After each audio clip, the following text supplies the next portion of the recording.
बेटा बहू को सबक सिखाना जरूरी था। ठंड बहुत बढ़ गई थी। अब सुनैना जी की उम्र अधिक होने के कारण खुद के काम भी नहीं हो पा रहे थे। वैसे भी सुनैना जी दिन भर घर में लगे बर्तन का अंबार घिसती रहती। फिर भी बहू उमा उन्हें हर बात पर जलील किया करती। उमा दिन भर अपने दोनों बच्चों में व्यस्त रहती। उमा को तरह तरह के व्यंजन बनाने का बड़ा शौक था। यूट्यूब पर वीडियो देख देख कर उमा तरह तरह के पकवान बनाती, जो सिर्फ पति और बच्चों तक ही सीमित थी। कभी सुनैना जी को तो चखने तक का आग्रह न करती। बेचारी सुनैना जी के हिस्से तो सिर्फ बर्तन आते। उमा पकवान बनाने में पूरी रसोई गंदी कर देती और बहुत सारे बर्तन सिंक में जमा कर देती, जिसे सुनैना जी काम वाली बाई की तरह साफ कर देती। मगर अब ठंड में सुनैना जी से भी ज्यादा काम नहीं हो पा रहा था। आज रात इतने सारे बर्तन कर सुनैना जी कांप उठी थी, क्योंकि असहनीय ठंड पड़ रही थी। सुबह सुनैना जी ने उठकर अपनी चाय बनाई और मन ही मन बुदबुदाई, आज कैसे अपने कपड़े धोऊंगी और कैसे बर्तन करूंगी। थोड़ी देर बाद उन्होंने देखा कि बहू उमा सभी के कपड़े वॉशिंग मशीन से निकाल रही थी। उसने सभी के कपड़े मशीन में धोने डाले थे। सुनैना जी यह देखकर बोली, बहू तुम सभी के कपड़े मशीन में धो रही हो तो मेरे भी मशीन में धो देती। मशीन में कपड़े अच्छे से धुल जाते और ठंड में अब असहनीय हो गई है। ठंड में मेरे हाथ भी सूज जाते हैं। सुनैना जी के मुंह से अभी इतना ही निकला था कि उमा गुस्से में लाल हो गई। बुढ़िया, तेरी यह मजाल, तो मुझे अपने कपड़े धोने को बोलेगी? तेरी नौकर हूँ क्या? इतने में उमा अपनी सास सुनैना जी के बाल पकड़कर जोर से खींचकर उन्हें धक्का दे देती है। सुनैना जी का सर दीवार से जा टकराया और वह दर्द से कहरती हुई जैसे तैसे दीवार का सहारा लेकर अपने कमरे में चली गई और अपने बिस्तर पर बदहोश होकर गिर पड़ी। बिस्तर पर पड़े कब उनकी आंख लग गई उन्हें पता ही ना चला। जब करीब 2 घंटे बाद उनकी आंखें खुली तो उन्होंने देखा कि उनका मस्तिष्क सूज गया था और उन्हें बहुत दर्द हो रहा था और बहुत समय से कुछ न खाने के कारण उन्हें बहुत तेज भूख लग रही थी। वह उठकर धीरे धीरे चलकर बहू के पास गई और बोली, बहू मुझे बहुत भूख लग रही है, थोड़ा खाने को दे दो। कल रात से कुछ नहीं खाया, बहुत कमजोरी लग रही है। बहू उमा किचन में गई और एक बासी सूखी रोटी लेकर आई और उसे जमीन पर फेंकते हुए कहा, यह ले बुढ़िया, इसे खा ले और उसके बाद जाकर बर्तन साफ कर दे, सिंक में बर्तन भरे पड़े हैं। सुनैना देवी को भूख इतनी तेज लग रही थी कि अभी उन्हें जो मिला वह खा लेती। जल्दी से उन्होंने रोटी का टुकड़ा जमीन से उठाया और अपने कमरे में लेकर चली गई। रोटी सूख कर एकदम कड़क हो चुकी थी, उनसे खाई नहीं जा रही थी। उन्होंने थोड़ा पानी लेकर रोटी को पहले उसमें डुबो दिया, फिर जब रोटी थोड़ी नरम हो गई तो उसे पानी से निकालकर खाने लगी। सुनैना देवी के दिन ऐसे ही कटने लगे। हर 2-3 दिन पर 1-2 रोटी उन्हें ऐसे ही फेंक कर दे दी जाती। वह उसे उठाकर ऐसे ही पानी में डुबो डुबो कर खा लेती। उनका शरीर बहुत कमजोर होने लगा था। उनकी नजरें भी धीरे धीरे कमजोर होने लगी थी। एक तो शरीर की कमजोरी, ऊपर से घर में हमेशा काम।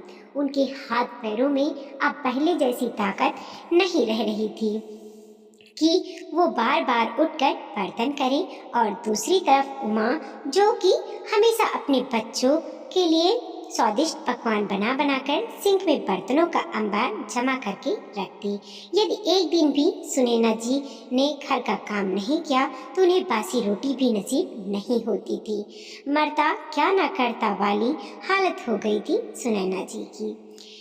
ना किसी से अपनी व्यथा बखान कर सकती थी और ना किसी पर आरोप लगा सकती थी। मुझ बुढ़िया की अब कौन सुनेगा, जिस बेटे को बचपन से इतना प्यार किया, पाला पोसा। जब वो ही अपना ना रहा तो कोई गैर मेरी क्यों सुनेगा और मेरी क्या ही मदद करेगा। सोचकर सुनैना जी आंसुओं के घूंट पीकर रह जाती। सुन बुढ़िया, मैं और राकेश बच्चों सहित घूमने जा रहे हैं, रात तक वापस आएंगे। घर का सारा काम कर लेना, वरना कल तुझे बासी रोटी भी नसीब नहीं होगी। बोलकर उमा अपना बैग लटकाए घर से बाहर निकल गई। पीछे पीछे बेटा राकेश भी बच्चों के साथ बाहर चला गया। सुनैना जी ने सिंक में पड़े बर्तन के अंबार को साफ किया, कपड़े धोए, झाड़ू पोछा किया और थक कर अपने बिस्तर पर निढाल होकर गिर पड़ी। शरीर अब साथ नहीं देता था, मगर उमा को कहाँ यह सब दिखाई देता था। उसने तो सुनैना जी को बस काम वाली बाई ही की तरह ही समझ रखा था। नहीं, काम वाली भाई को भी लोग खाना अच्छा देते होंगे, यहाँ तो उमा सिर्फ सूखी बासी रोटी के बदले मुझसे इतना काम करवाती है और काम करने के बाद झिड़कती है सो अलग। सोचते हुए इनकी आंखों से आंसू बह पड़े और बिस्तर पर पड़े पड़े ही वो चिंतन में डूब गई। उनकी बहू उमा उनके साथ ऐसा व्यवहार करेगी, इसकी कल्पना भी उन्होंने नहीं की थी। पति के देहांत को अभी 4 महीने ही हुए थे। अभी तो मैं पति के जाने के गम से बाहर भी नहीं आई थी। अभी तो मेरे मन की वेदना भी खत्म नहीं हुई थी। अभी तो मुझे प्यार और सहारे की जरूरत थी, मगर आज मेरी बहू ने मेरे साथ ऐसा नीच कर्म किया। सोचते सोचते आंसुओं की धारा उनकी आंखों से लगातार बहती जा रही थी। उनके मन में तूफानों की आंधी चल रही थी। उनका हृदय मानो अभी रुक जाएगा। उन्हें ऐसा प्रतीत हो रहा था। इस समय उनको इतनी ज़्यादा पीड़ा हो रही थी, इतनी पीड़ा कि अगर किसी पहाड़ को ही जाती तो वह पहाड़ भी टुकड़े टुकड़े होकर बिखर जाता। यह दिन देखने से पहले मैं मर क्यों नहीं गई। बस अब क्या यही दिन देखना बाकी रह गया था। बेटा भी अपनी पत्नी का ही साथ देता था, यही देखना बाकी था।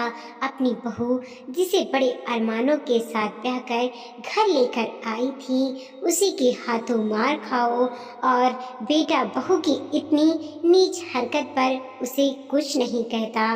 काश यह धरती फट जाती और मैं इसमें समा जाती।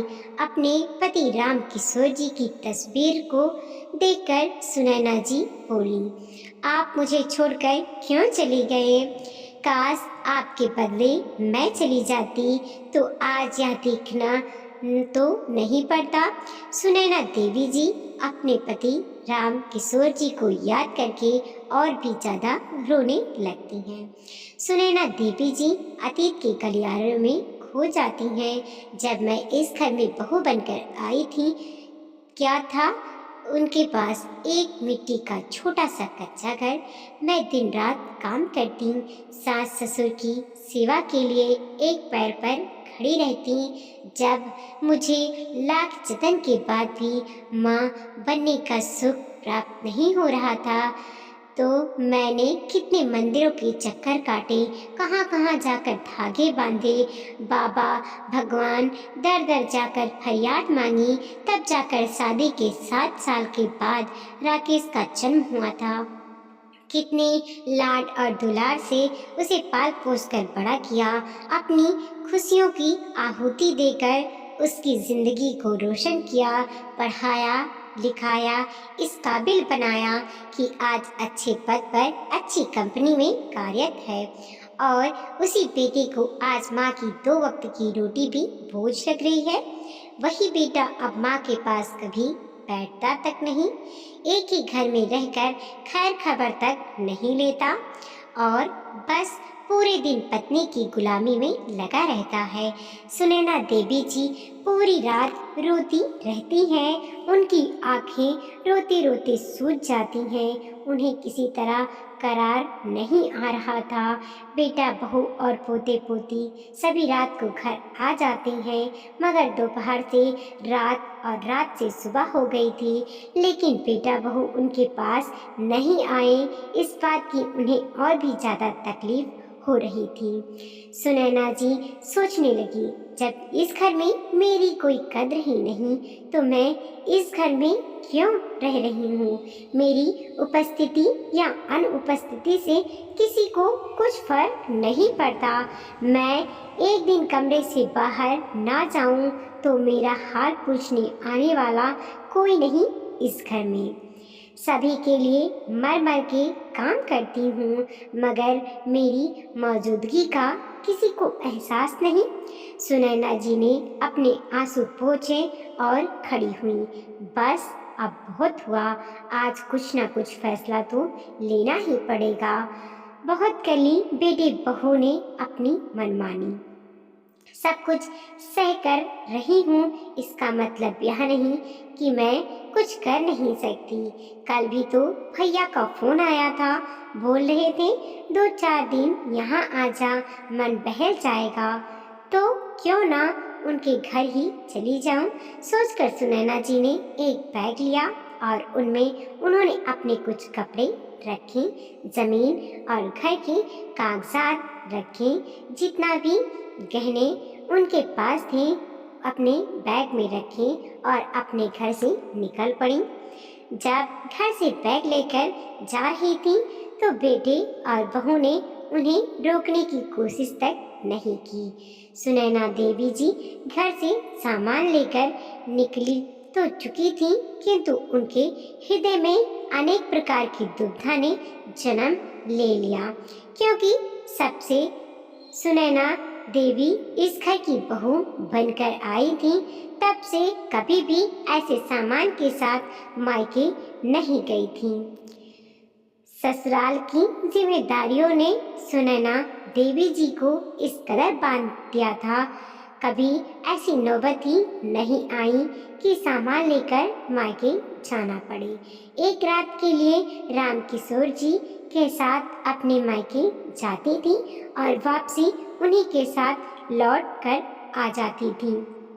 जब सुनैना जी की माँ जिंदा थी, वह भी बेटी के मायके न रुकने के कारण खफा हो जाती थी, मगर सुनैना जी जब घर और ससुराल की जिम्मेदारियों का पिटारा खोलकर माँ के सामने बताती तो माँ कहती, मेरी बेटी अपने ससुराल की इतनी फिक्र करती है, मेरे लिए यही काफी है। देखना तुझे भी तेरे जैसे ही बहू मिलेगी एक दिन। तूने ससुराल वालों के लिए इतने त्याग किए हैं, तो कहीं ना कहीं तुझे भी तो इसके अच्छे परिणाम मिलेंगे। सोचकर सुनैना जी की फिर से आंखें भर आईं और वो मन ही मन बोली, ना जाने कौन से जन्म के कर्म नड़ रहे हैं जो ऐसी बहू मिली है जो बिल्कुल भी इज्जत नहीं देती। सुनैना जी का मन विचारों के गोते में लगा ही हुआ था और हृदय में यह दुविधा भी थी। कल भाई को फोन पर साफ साफ मायके आने से इनकार भी कर चुकी थी, मगर बेटी बहू का ऐसा रवैया अब बहुत खलने लगा था। अब सहन करने की शक्ति भी खत्म हो चुकी थी। मन में बहुत दुविधा चल रही थी, किंतु जाना भी था। सुनैना जी ने बहुत साहस के साथ भाई के घर में कदम रखा। भाई ने दरवाजा खोला। उनके भाई दीन दयाल जी जो पेशे से फकीर थे, सुनैना देवी जी को देखा तो चौंक गए, क्योंकि कल जब उन्होंने सुनैना से घर आने का आग्रह किया था तब सुनैना ने ना कह दिया था, और सुनैना जो कभी ऐसे बैग लेकर मायके रहने नहीं आई थी, आज कैसे आ गई। दीनदयाल जी चौंकते हुए बोले, तुम अकेले आई हो, साथ में बेटा नहीं आया, सब कुशल मंगल तो है ना बहना। तभी भाभी भी अंदर से आईं और अपनी ननद को देखकर प्रसन्न हो गईं। अरे दीदी, आप कितना अच्छा लग रहा है आपको देखकर। दीदी अंदर आइए, आप तो वहीं खड़ी हो गई हैं। हाँ हाँ दीदी, अंदर आइए। सुनैना देवी जी ने अपना सामान एक तरफ रखा और वहीं सोफे पर बैठ गईं। भाभी ने सुनैना देवी को पानी पिलाया, फिर उनके लिए खाना लेने चली गईं। सुनैना देवी जी के चेहरे पर परेशानी का साया था, जो कि साफ साफ दिखाई पड़ रहा था। भाई ने पूछा, सुनैना क्या बात है? मैंने तुम्हें कभी ऐसे आते हुए नहीं देखा और ना ही कभी तुम इतने सामान के साथ आई हो। सब कुशल मंगल तो है ना? कोई बात तो नहीं है ना? सुनैना देवी जी के भाई दीनदयाल जी ने विचार पूर्वक प्रश्न किया। नहीं नहीं भाई, ऐसी कोई बात नहीं है। तुम तो जानते हो, राम किशोर जी के जाने के बाद मैं किसी तरह से संभली हूँ। उनके रहते किसी भी दिन घर में मायूसी नहीं रही। जब देखो कुछ न कुछ करते ही रहते थे तो मन लगा रहता था, किंतु अब तो जैसे घर में मातम पसराना लगा है। किसी काम में मन नहीं लगता। काम तो सारे हो जाते हैं, किंतु वह बात नहीं जो राम किशोर जी के रहती थी। इसीलिए कुछ दिन यहाँ रहने आई हूँ। सुनैना देवी जी ने दुखी मन से उत्तर दिया। हाँ बहन, अच्छा किया, तुम्हारा ही घर है, जितने दिन रहना है रहो। दीनदयाल जी बोले। तभी भाभी खाना लेकर आ जाती हैं। सुनैना देवी जी भोजन करती हैं, फिर अपना सामान उठाकर कमरे में चली जाती हैं। सामान रखकर बिस्तर पर बैठ जाती हैं। कुछ देर ख्यालों में डूबी रहीं, फिर बिस्तर पर लेट गईं। सुनैना देवी को अपना बहू का व्यवहार बार बार सामने आकर सता रहा था। वह उस दृश्य को भूलना चाहती थी, किंतु रह रहकर याद आ जाता। वह दृश्य सुनैना देवी के हृदय पर सैकड़ों वार कर डाले थे। उस दृश्य ने कैसे वह फिर से उस घर में जाएंगी जहां उनकी कोई इज्जत ही नहीं। वह किसी से कुछ नहीं कहती, बस अंदर ही अंदर घुट रही थी। आंखों से आंसू भी बहने लगते तो साफ कर देती थी। रात की नींद भी उड़ गई थी। जबरदस्ती आंखें बंद करती, फिर खोल लेती, फिर कहीं जाकर आधी रात में जाकर नींद आती। अगली सुबह उठकर नाश्ता करके सुनैना जी ने सोचा कि आज शायद बेटा बहू पोता पोती कोई तो आएगा मुझे लेने। वह प्रतीक्षा में थी कि कोई आएगा तो चली जाऊंगी। आखिर भाई के घर भी तो बोझ नहीं बन सकती। भाभी क्या सोचेगी? सुनैना जी दरवाजे की ओर देखती रही। देखते देखते शाम का समय आ गया। सुनैना जी दरवाजे की ओर देखती, फिर कुछ सोचकर रह जाती। अब रात का समय हो गया। भोजन करके फिर से अपने बिस्तर पर लेट गईं और सोच में डूब गईं। सोचते सोचते नींद में खो गईं। सुबह सवेरे जागी तो सोचा आज मैं चली जाऊंगी। ऐसे ही 15 दिन बीत चुके थे। बेटा बहू तो यही सोच रहे थे। बुढ़िया गई बला टली। बुढ़िया जाएगी कहाँ? अपने भाई के घर जाकर बैठी होगी। कुछ दिन बाद खुद ही लौटकर वापस आ जाएगी। और रही बात जायदाद की, तो माँ है हमारी, लेकर कहाँ जाएगी? सब हमारा ही तो है, हमारा हमारे नाम ही करेगी। उधर सुनैना जी के भाई दीनदयाल जी को उनके लिए चिंता सताने लगी। दीनदयाल जी ने अपनी पत्नी से भी इस बारे में बात की। भाभी भी चिंता व्यक्त करने लगी। दीनदयाल जी बहुत ही सज्जन व्यक्ति थे। एक दिन उन्होंने सुनैना जी से पूछा, आखिर बात क्या है? अपने भाई को नहीं बताओगी तो फिर मैं तुम्हारी परेशानी कैसे दूर करूँगा? मुझे पता है जरूर अंदर ही अंदर तुम घुट रही हो। सुनैना देवी जी अपने भाई के कंधे पर सर रखकर रोने लग गईं और उन्हें सारी बात बताई। दीनदयाल जी ने अपनी बहन को सांत्वना देते हुए कहा, जब तेरा भाई जिंदा है तो तू किस बात की फिक्र करती है? भाई ने सुनैना देवी को ठंडास बधाया। सुनैना देवी ने घर और जमीन के कागजात अपने भाई को दिखाए। कुछ दिन बाद भाई ने घर और ज़मीन बेचने की कागजी कार्यवाही पूरी करवाई। घर और ज़मीन किसी बिल्डर को बेच दी जहां पर वह फ्लैट बनवाने वाले थे। घर और ज़मीन बेचकर जो पैसे आए उसे उन्होंने अपने घर के पास ही एक छोटा सा घर सुनैना देवी के नाम से खरीद लिया और बाकी के पैसे बैंक में सुनैना देवी के नाम जमा करवा दिए। जो उनके मरने के बाद वह पैसे पास के ही एक वृद्धा आश्रम को दे दी जाएगी। बेटे बहू को कोर्ट की तरफ से घर खाली करने का नोटिस भिजवा दिया गया। नोटिस मिलते ही बेटे बहू के पैरों के नीचे की जमीन खिसक गई। उनके चेहरे की हवाइयाँ उड़ गईं। भागते भागते बेटे बहू अपनी माँ के पास पहुँचे। आखिरकार माँ के पैरों में गिर गए। माँ, हमें माफ़ कर दीजिए, हमारे साथ ऐसा मत करिए। अब हम से आगे ऐसी कोई गलती नहीं होगी। चलिए हम सब मिलकर एक साथ रहेंगे। बहू भी सुनैना देवी के पैरों में गिरकर माफ़ी मांगने लगती है। माँ जी, मुझे माफ़ कर दीजिए, मैं आपकी खूब सेवा करूँगी। सुनैना देवी ने कहा, वह तो राम किशोर जी सब मेरे नाम कर गए थे, इसीलिए आज मैं यहाँ खड़ी भी हूँ, नहीं तो तुम लोगों ने तो मुझे जीते जी मार ही डाला था। तुम लोगों ने जब मेरी सुध न ली तो अब मैं क्यों तुम्हारी सुनूं? एक माँ तुम्हें क्षमा कर भी दे, लेकिन एक विधवा बूढ़ी औरत तुम्हें क्षमा नहीं करेगी। तुम लोगों ने इतने दुख दर्द दिए, इतने घाव दिए हैं कि यह मोम जैसा दिल पत्थर बन चुका है। जो दर्द मैं सह चुकी हूँ उसका बदला तुम कभी नहीं उतार सकती, इसीलिए तुम्हारी यही सजा है। आप कहीं भी जाकर रहो, अब आगे की जिंदगी मुझे सुख शांति और चैन से जीनी है। इतना कहकर सुनैना देवी अपने घर में चली गई।